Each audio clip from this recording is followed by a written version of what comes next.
On Saturdays, Mum would assign house cleaning jobs to all of us children. There were 10 of us. Often, two of us were assigned to the same job, and I remember having to wash the dining room floor together with my brother. I came out with the bright idea of counting the number of floor tiles in the room, dividing them in two, and thus we would know that we have equally shared the same space, each one having his own space to wash. But our collaboration stopped there. And whilst I was mopping up one part of the room, my brother was still splashing water on his part, spilling it where I had already dried up. And the consequences were always tragic. And the story always ended with my mum dumping the whole job on either one or the other of us to avoid worse consequences. How often we approach God's commandments in the same mathematical way.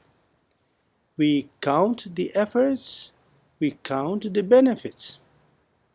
The Pharisees' question was insidious and crafty.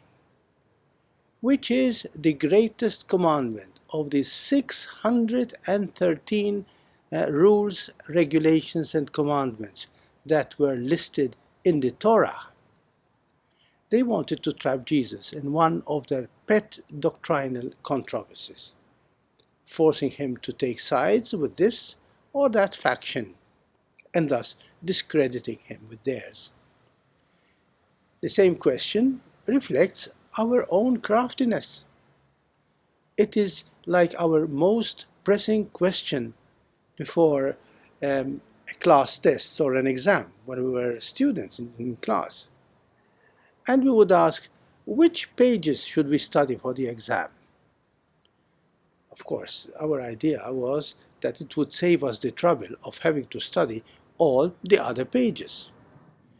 Knowing which is the greatest commandment would help us ignore all the others. It's called saving energy. We want to satisfy God's requirements, but with the least effort. Our smallness of heart finds it too big a challenge to accomplish God's will. So we try to cut it down to our own size. And that's why we love calculating and counting. How often should we forgive? 7 times? Asked Peter. Please give me a number of tiles to wash so that I know when I am finished with cleaning up the dining room floor. It's what Moses asked God on Tabor. Please write it down exactly. Write down exactly what you want. And like that, the people will be clear about what you want. And at the same time, they may take a break after fulfilling the instructions.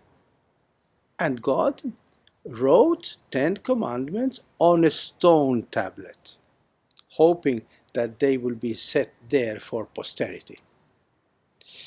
We can stick to the letter of the law and stop worrying about its spirit. Because you can deal with the law, but you can never know what the Spirit is going to ask you next. So that's why we humans, we love numbers, we love contracts, we love legal codes, we love what is set in stone. And if we give God His due, then He will leave us in peace and not come up with some further demands than what is written in the original contract. That is the human way. Codify love and you know where you stand. Stick to what is strictly required. Beyond that, you're free to do what you like. If the homework is done, I'm free to go out and play. God's way is so different. Like Moses, he knows that all the written legal code of law means nothing if the spirit of love is not behind it. In fact, Moses had hardly proclaimed the written commandments when he discovered that the people had already forgotten God and started worshipping the golden calf. He smashed the commandment tablets. This is what Jesus is doing with the Pharisees. He is smashing the carefully numbered commandments in their written form to proclaim the greatest of all commandments. Love God with all your heart, all your mind, all your soul.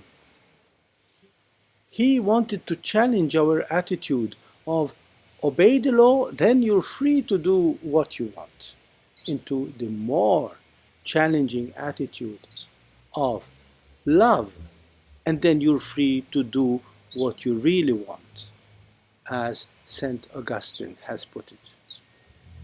Love cannot be cut into bite-sized bits and pieces. Love is either whole and unconditional, or it does not exist. It is not love at all. The way of love is going the whole way, all the time, with everybody, in all things. That's why love terrifies our pettiness of heart. We are glad to give a piece, but not the whole. How can I survive if there is nothing left for me? And this is where the second commandment comes in. Love your neighbor as yourself, said Jesus. This is not simply some gentle invitation to measure your love for others by the love you have for yourself. No, no, no, no. This is much more than this. It is an invitation to stop seeing any distinction, any separation between you and your neighbor. In God, we are all one. No man is an island. We are all interconnected, united as the members of one body in Christ. We are brothers, we are sisters that make up one family in God. I cannot be fully me if you have not become fully yourself, because you are part of me and I am part of you. This is the way of love.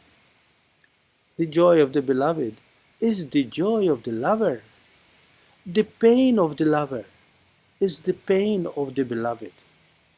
We are many, but we are one at the same time. We don't have to be mystics to understand this. If I am polluting the atmosphere, we are all going to breathe the same poisoned air. If we pollute our relationships in families, workplaces, civil and religious societies, we will all perish. If there is COVID in the air, my mask will protect me and you at the same time. Love cannot be made up of bits and pieces. It cannot be measured and put into little or large boxes. There is only one love, and that love is God. There is only one God, and that God is love. There is only one humanity, and that humanity is you and me. Love does not know how to exclude, how to prefer, calculate, count, or dissect. It goes the whole way because it belongs to all and embraces all. Love does not know how to pick and choose whom to love, when to love, how to love. Because God is love, He is boundless, limitless in His ability to embrace each one in a special way.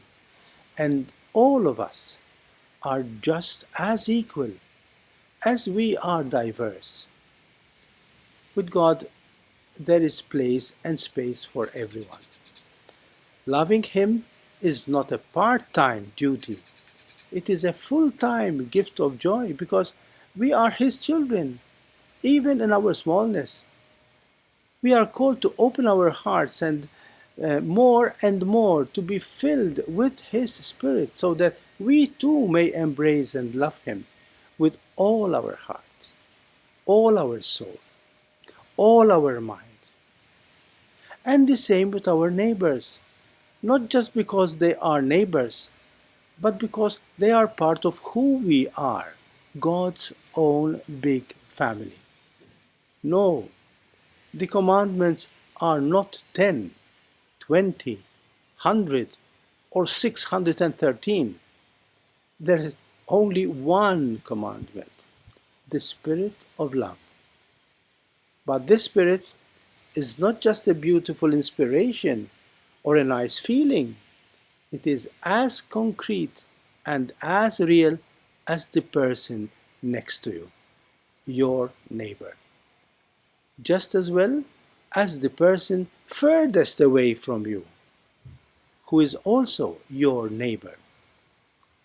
So let's stop counting the floor tiles, clean up our act, and make our dining room clean and welcoming to all who may come in. God bless you and thank you.